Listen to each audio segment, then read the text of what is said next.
Hello, everyone. My name is Judi Platz. I'm the Chief Customer Officer at SupportLogic. Today, we are meeting with 3 industry leaders talking about their winning strategies around winning some phenomenal Stevie Awards recently. So today, I have the honor of being joined by Emre Tekoglu, from Vice President of Customer Support from Zywave. I am also joined by Craig Chiofalo from Demandbase, Vice President of Support Engineering, and Erik Gonzales, Vice President of Technical Operations from Bandwidth. And we have one other happy smiling face with us today, Erik Aberg. Erik is our Vice President of Sales here at SupportLogic. Thank you, gentlemen, for joining me. Thank you for having Thank you. us. Yeah, thank you for having us. Awesome to be here. Absolutely awesome to have you. So we're going to jump in and do a little bit of Q&A with you because I think you have some absolutely phenomenal things to share with our audience. And we're going to start with this question. And Emre, I'll throw this to you first. 12 months ago, before you even thought or considered submitting your team for an award, what did your support organization look like? So in terms of what our support organization look like, we are actually motivated and driven to be an award-winning department. So we use that slogan to motivate and inspire our people. And that helps us to pick tasks to be award-winning. So because time is limited and there's many priorities. So we actually pick our tasks and priorities by asking the question of, if we do that task, can that win us awards? So that's helped us.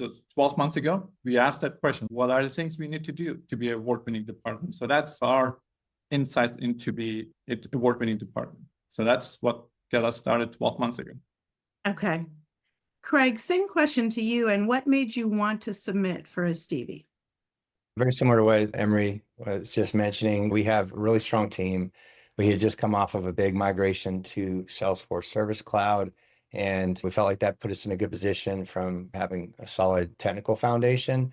This team has great tenure. They've been supporting the product for a long time, and we just keep looking for opportunities to help us improve not just the customer experience, but also the team's experience to make it easier for them to do their job. And so a lot of that played into some of the initiatives that we had planned and fit nicely into what we wanted to submit in the Stevie Award. All right. And Eddie, how about you? What did your team look like 12 months ago, and what made you want to submit? Yeah, I think 12 months ago, we were coming off of winning some Stevie Awards in 2024. And we're like, okay, let's double down and continue to focus on innovating.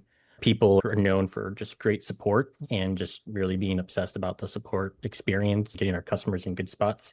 And it's what can we do to continue to innovate, continue to push, and find opportunities to really put our team members in front of our customers, automate things where we can, where the transactional work, where can we do, what can we move, can we streamline tools? And then again, our teams are then focused on the more critical issues with our customers and those complex problems. So we're just really diving in and just honing just our tool set and supporting our customers. Great, thank you.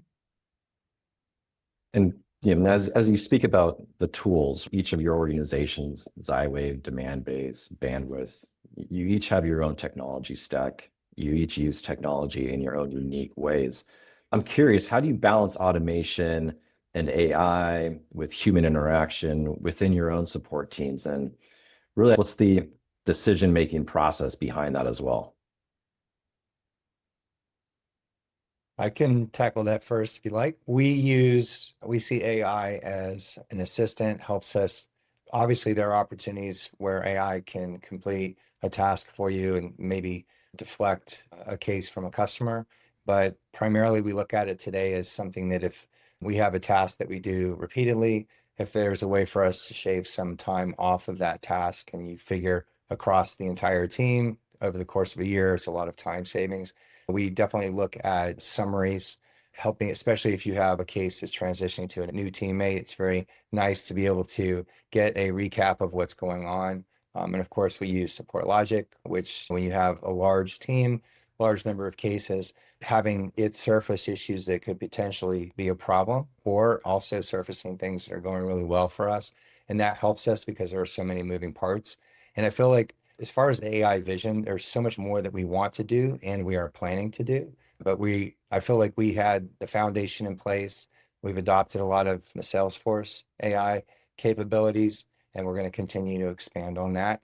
I do think that there is a lot of opportunity, but I think you have to be very careful about how you roll it out and not try to solve everything at once. And I think focus on doing one thing right, get used to it, and then improve upon from there.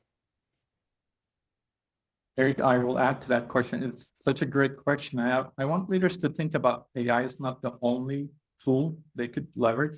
They can think about simple processes they can automate or make it simple for their customers.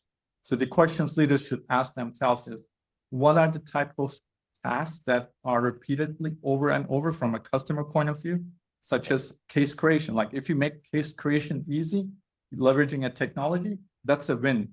If you have lots of data and you have to analyze that, maybe a AI use case to analyze that is a good data. So ask the question about, is it repetitive? Does it take long hours to do it? If so, then yes, definitely leverage technology, but AI is not the only technology that we could leverage. As far as bandwidth, I think as far as we build our support stack and the tools, it's a mix between build versus buy as far as tools that we're using. We're looking at a combination between, say, automation and then AI. Where can we leverage and where does it make sense? And not every use case makes sense. There's those things and those issues that come into our teams and you're like, hey, is this a good fit for this tool? Or hey, is this workflow make sense? Or do we automate parts of these things? And again, what's the outcome? What are we saving? Are we trimming down clicks as far as toolkits and swivel chair work activity? Where can we aggregate? And then again, giving our front end support teams the tools to really make action for the customer. And how do we fix things fast, right? I always, my team is just, let's fix it fast or just fix it, right? Like, how do we get there? Because at the end of the day, support, something's broken, something's on fire, your customer's stressed. And if our teams and you're making that triage easier, those are the tools that we're focusing on to get in our team's hands to then action for the customers and just, again, get them in a good spot, put them in a happy place, and then on to the next fire. Yeah, Mix. I would agree too. We built our own full-blown application that gives us a lot of insight, saves us a lot of investigation time, and we can pretty much tell just from doing that, keep adding capabilities and then using that in conjunction with off-the-shelf products that we bought too has been really helpful. So I totally agree. I think when you have access and good collaboration between engineering and product, you can get things solved a lot faster and continue to build out your tool suite.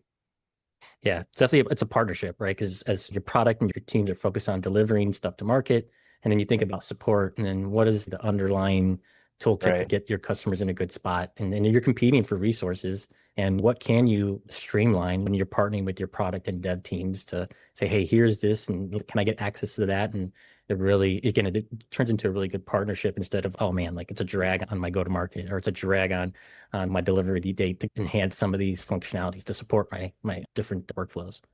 Right. Yeah, so it's a blend. It's a healthy blend of that automation and enablement. Are you leveraging automation and AI from an enablement standpoint for your internal teams and at the same time to help enhance that customer experience ultimately at the end of the day? Craig, since you opened the doors for a shameless SupportLogic plug here, I want to recognize and thank you all for being SupportLogic customers. Within the SupportLogic platform, I'm curious, how are you using some of the signals and the sentiment analysis that's available through that to guide your customer support strategy? Sure. So obviously the console was my first favorite view within the product, but my support engineer view with the series of squares for each of the open cases you can customize it as you want, but group by the age and by the team, that is fantastic, especially with the color coding.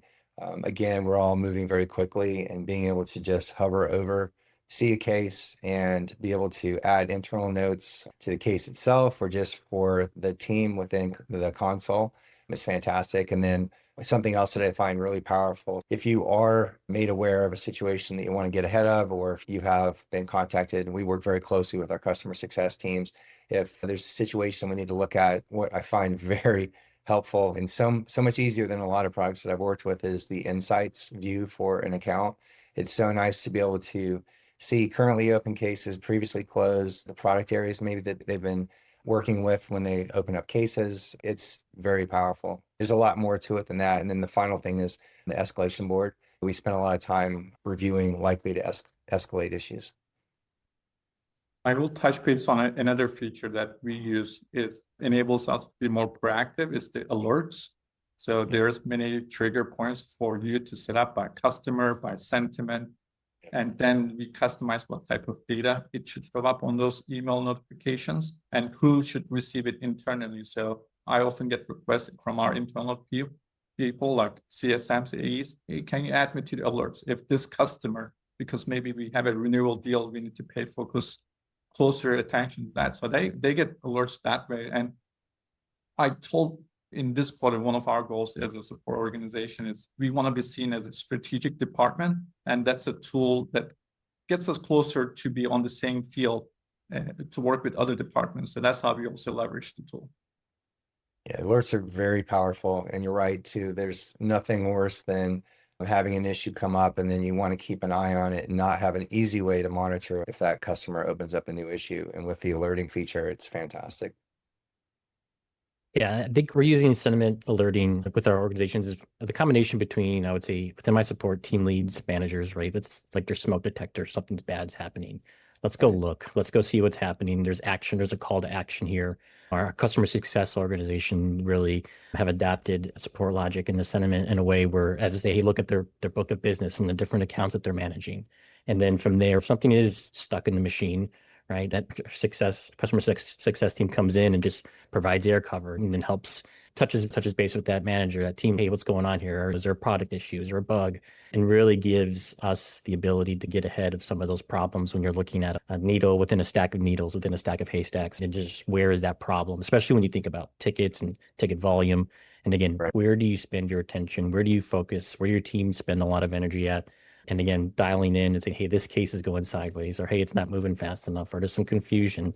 Let's help some team members, or let's look back and see where we're missing the mark here, and let's reconnect with the customer. So really good at just helping us know where to look and how to get things back on track. And being able to remain in the app and send a Slack message, update the case wherever you want, but being able to stay there and not have to bounce around across different applications is very helpful. Definitely. I will add one of the biggest improvements is the mindset shift in the C-level. People who are not maybe in the support operations suites, now they recognize support sits on a gold mine of data. So that's really helpful because now once they have that logic, we can utilize data from SupportLogic to help us to tell that story. So that wasn't always the case in previous years. I would say that's the biggest improvement we have seen as a whole industry-wide. Support has a good data to tell about their customers at various stages of their journey.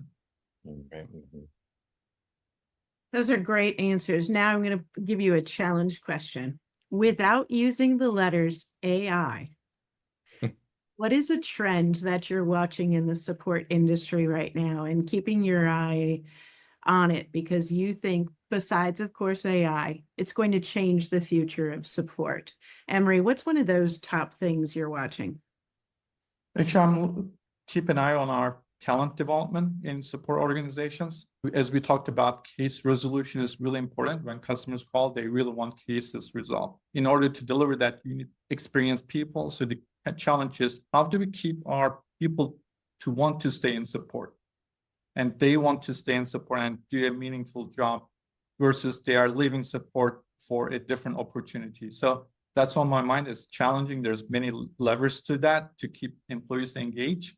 So that's really, honestly, that's before AI. That's on my mind.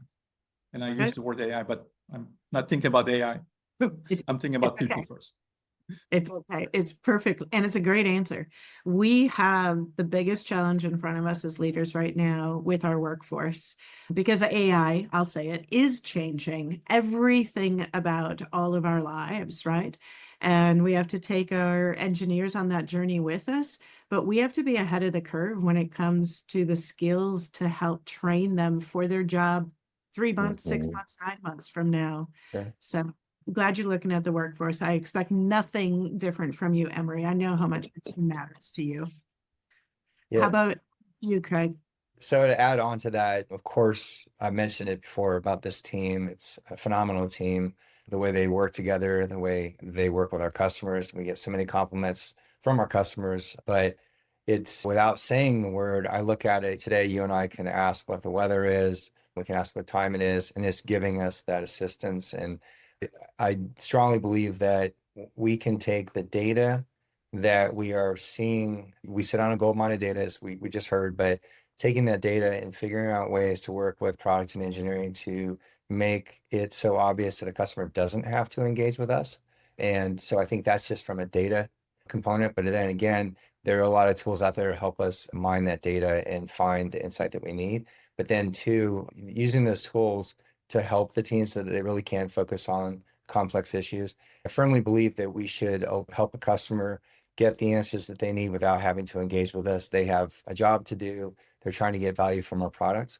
But if they do engage with us and we can get the right kind of data from them using the tools as they're opening up a case to help speed our investigation time, that's a home run for us as well. But I really do think just trying to clear some of the tasks and things that you have to do day to day for every case off of the team's plate so they can really focus on the complex issues. Because if we can solve a complex issue quickly, accurately, and have it make sense, and then suggest product improvements possibly from, that's going to make the customer an even bigger advocate for us. Absolutely. Eddie, what's one thing you're keeping your eye on?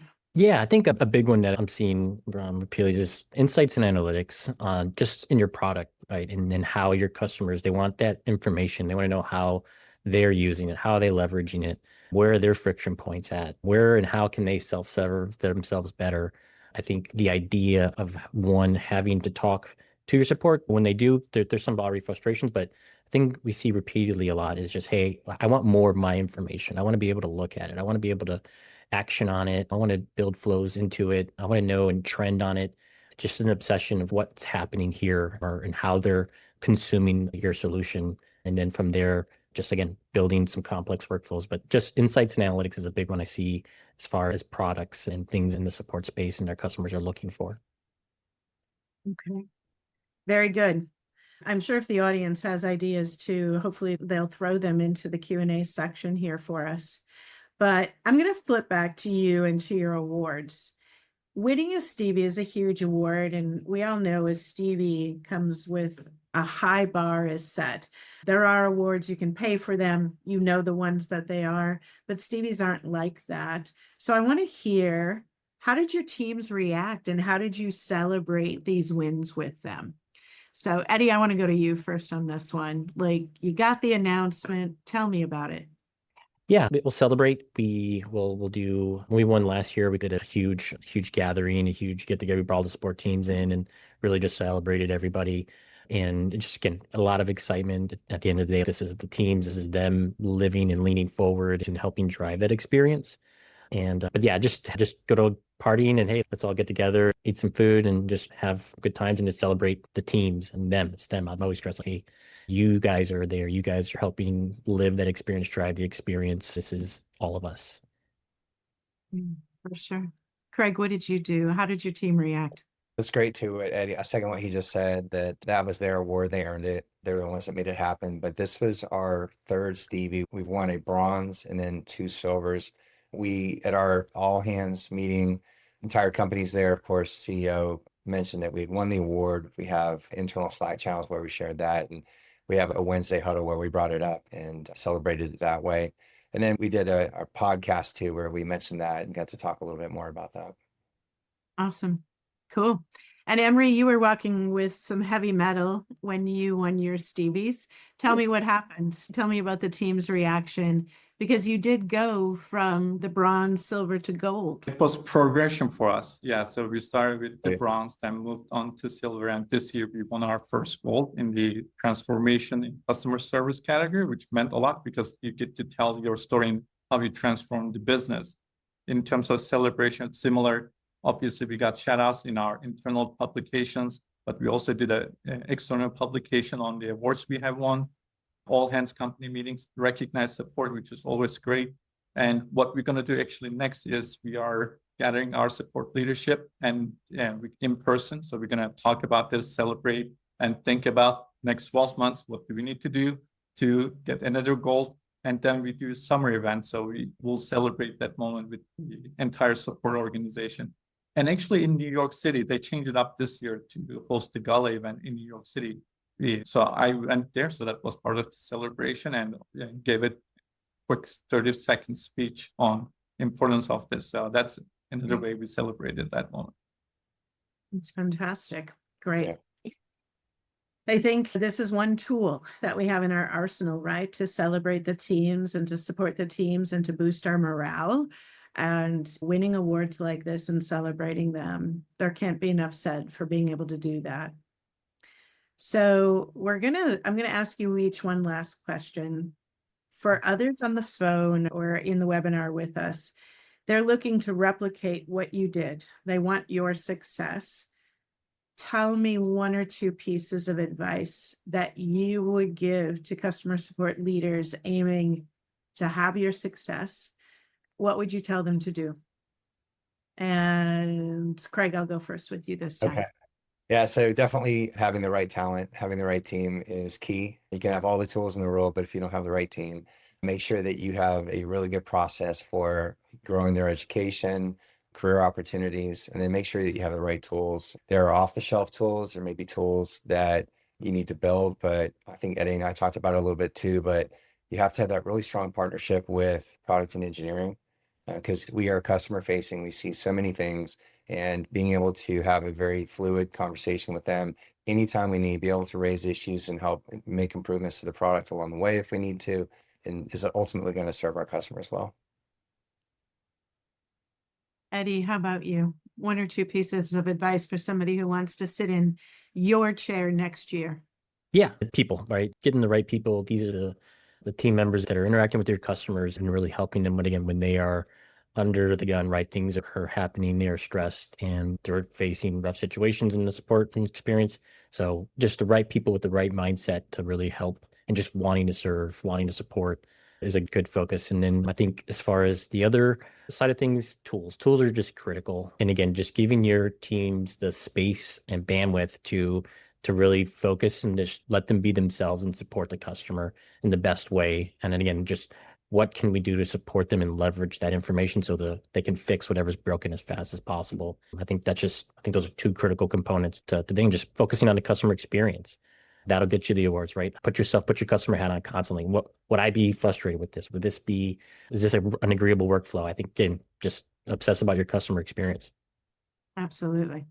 Great. Yeah, I know my team gets a little annoyed with me when I do that to them sometimes. And I'm like, would you want to do that? And they stop and go, you're right. No, I wouldn't. So that one right there is a good one. Put yourself in their shoes. Emre, how about you? And I feel silly asking you. You've been in this chair now 3-4 years in a row. But tell me the advice so that someone else who you might let win an award next year, Emre, what would you tell them? Actually, I have a practical advice here, and this is what I did when we first won. I looked up the list of winners on the website, and I read their application. So that's the first step, because you know exactly how they did it, what the story told. Then I scanned the list of people who have won, and if I recognize anybody, then I reached out to those people and asked them the same question. Can you tell me what you did? And one of the practical advice I got, I literally told them, because you have to do the research. And the advice I got was, tell your story, but remember, judges won't know your business. So you have to tell your story from what was the problem you faced and what was your starting point with the data. And then tell the judges how you solved that problem and then show the end result. It's almost like an interview. So I applied that, writing the application logic, and that's how we started winning awards. It's storytelling with the data applies to actual applications. So my advice would be reach out to, I will volunteer, Craig and Eddie and myself, reach out to people on LinkedIn and ask them, because CX community is close-knit and we want to help each other. So definitely reach out to leaders and ask them what worked for them. That's great advice. That is great advice. So better check with Craig and Eddie. You guys okay if people? I think it's a great idea. Yeah, happy to help and support. Okay, perfect. So I believe in ending on time today. I'm going to end 1 minute early. Gentlemen, I thank you sincerely for joining us and sharing your story. I congratulate you on these amazing wins. And please know and share with your teams that we are proud to have you as customers, but also just that you would come here today and talk to us and help the industry get better in entirety, right? It's not a competition when it comes to all of us providing customer support. We know it's hard. We can sympathize and empathize with each other. So thank you. And going into the holiday weekend, I hope you have a beautiful weekend with friends and family. Thank you. Thank you. Indeed. Thank you and congratulations. All right, everyone. Take good care.